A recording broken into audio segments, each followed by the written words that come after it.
Thank you for joining Action News 5 at 6. I'm Joy Redmond. Joe Birch is on assignment tonight. Expect the National Guard in Memphis in the next 2 weeks. That is the latest confirmation in President Trump's plan to deploy troops here. And that assignment Joe is on took him to Nashville, where he sat down with Governor Bill Lee to ask him about that plan. It is an interview you will see only right here on Action News 5. Governor Lee sat down with us for about a half an hour to talk about the forthcoming surge coming into Memphis with federal and state agencies to fight crime. The governor says he's not yet certain of the exact number of National Guards people he's going to deploy based on conversations currently underway with the Memphis Police Department and other crime-fighting agencies. But the governor says he expects to deploy the National Guard in Memphis to fight crime within the next 2 weeks. What can you share with us about the forthcoming National Guard deployment? Well, it's actually a coordinated effort of multiple agencies, one of them being the National Guard. So we've been talking with the Trump administration for months about what are the best ways that we can create a greater level of public safety in Memphis. Do you intend to declare a state of emergency in Memphis and Shelby County? Because if you do, the National Guard's people would have full law enforcement powers. So what I hope to happen, and what I think will happen, we also have the authority of the Tennessee Highway Patrol.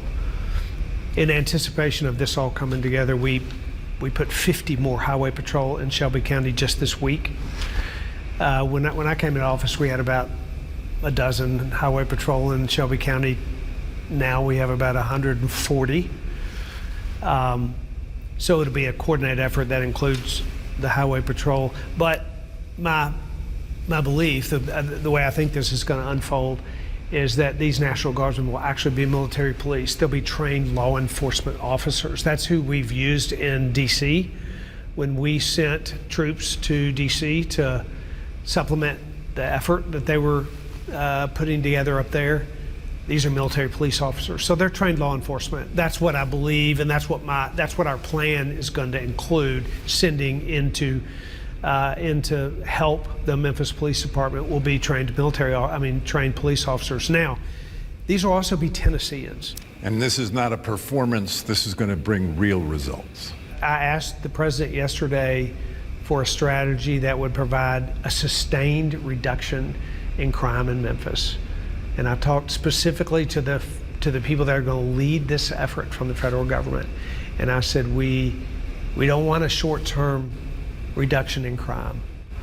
We want safe neighborhoods that last. And their commitment to me was that that's exactly what they want to.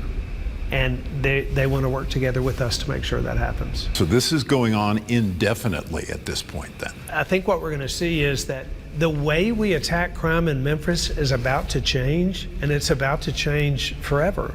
It's about to be a new strategy that includes new players, new team players, and really just a new focus that includes a whole lot more horsepower than it has had in the past. And that's not to say that our efforts at the state level and local level haven't been, serious. We've made very serious efforts, both locally and at the state level. But we're about to get a magnification of those efforts. At this point, the governor has not declared a state of emergency in Memphis and Shelby County. Now, the National Guard's members he sends to Memphis may well be trained military police officers, but until the governor employs his state of emergency and declares it, they will not have law enforcement powers. Joe Birch, Action News 5, Nashville.